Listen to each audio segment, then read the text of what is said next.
रोज़ाना अपने चैनल में आपका फिर से स्वागत करती हूँ। आज मैं उपस्थित हूँ आपके समक्ष दिसंबर महीने का मासिक फल लेकर। तो देखिए इस महीने क्या होने वाला है। ये महीना काफ़ी रोचक है। इस महीने आप काफ़ी डिसिप्लिन्ड हो जाएंगे। आप हमेशा सोचेंगे कि भाई मैं अपने स्वास्थ्य को कैसे अच्छा रखूँ। आप अपनी सेल्फ केयर पे ध्यान देंगे। आप हर एक एक मोमेंट का प्लानिंग करके रखेंगे। आप हर दिन को प्लान करेंगे और कोशिश करेंगे कि मैं डे को बेस्ट से बेस्ट कैसे इस्तेमाल कर सकूं। आप ध्यान देंगे कि आप क्या खाएं क्या पिएं जिससे कि आपका स्वास्थ्य अच्छा हो सके। आपकी मनी की बारे में बात की जाए तो इस महीने आपको कोई बड़ी इन्वेस्टमेंट करने से बचना चाहिए कि इस महीने आपको बहुत बड़ा नुकसान हो सकता है। हालांकि एट द सेम टाइम अगर देखिए पैसा जो लॉस होने वाला है ना वो होने वाला है आपका जो आपका बहुत मेहनत से आया हुआ पैसा। लेकिन अगर आपका कुछ ऐसा काम है जो कब फ्री वाला पैसा आपको आने के योग है, फ्री वाला पैसा तो आपको बहुत सारा आ जाएगा, लेकिन मेहनत वाला पैसा जाने के योग है। तो ध्यान रखें कि आपका कोई हार्ड अर्न मनी है तो उसको कहीं इन्वेस्टमेंट ना करें। उसका लॉस होने के चांसेस बनते हैं। इस समय आपकी जो माता जी हैं, माता जी का जो स्वास्थ्य है वो थोड़ा सा 16 दिसंबर तक तो अच्छा रहेगा, लेकिन आफ्टर 16 दिसंबर आपकी माता जी के हेल्थ में भी काफ़ी ज़्यादा गिरावटें आ सकती हैं, तो उस पर ध्यान देने की आवश्यकता है।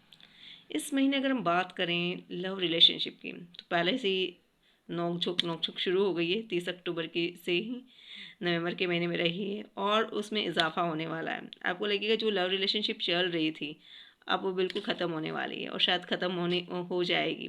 तो बिल्कुल लव रिलेशनशिप से कोई उम्मीद नहीं है।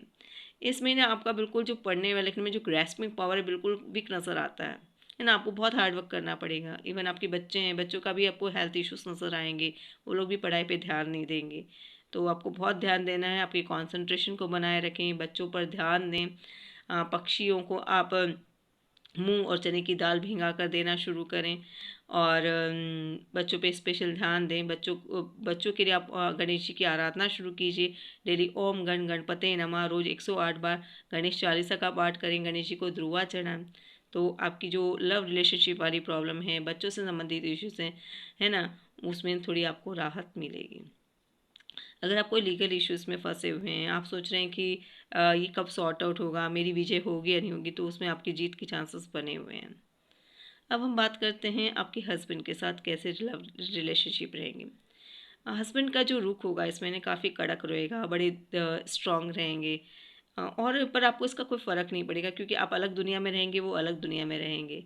तो अ, बस कभी कोई बात इंटरेक्शन होता है पर उनके गुस्से की वजह से कभी कभी आपको गुस्सा आ सकता है। तो उस समय आपको क्या करना है, बस आपको इग्नोर करना है, छोड़ देना है, तो रिलेशनशिप अच्छी बनी रहेगी। गुस्से पे कंट्रोल रखना है और शांति बनाए रखनी है।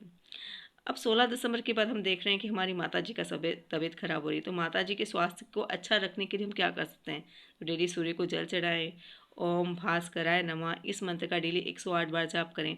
तो आप पाएंगे कि माता की जो स्वास्थ्य है उसमें कुछ ना कुछ थोड़ा सुधार आ रहा है। माता जी को लाइव फूड्स दीजिए, फ्रूट्स, इम्यूनिटी पे ध्यान दीजिए स्वयं की और माता जी की।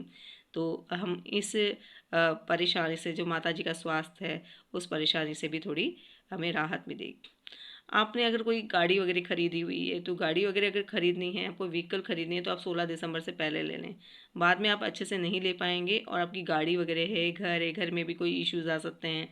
और अगर आपने कोई गाड़ी वगैरह खरीदी वो ख़राब हो सकती है, तो उनके मेंटेनेंस पे भी आप ध्यान दें। अब हम बात करते हैं कि 13 दिसंबर को क्या हो रहा है। 13 दिसंबर को हो रहे हैं बुध वक्री है। तो ऐसा हो सकता है कि थोड़ी इश्यूज आने, माता जी की तबीयत खराब हो रही है और कुछ लव रिलेशनशिप खराब हो रहा है, तो आपकी वाणी में कटुता आ सकती है। तो आप थोड़े अपनी वाणी पे नियंत्रण रखें। तीक्ष्ण शब्दों का प्रयोग करने से बचें। बोलने से पहले एक बार सोचें कि कुछ किसी को बुरा ना लग जाए।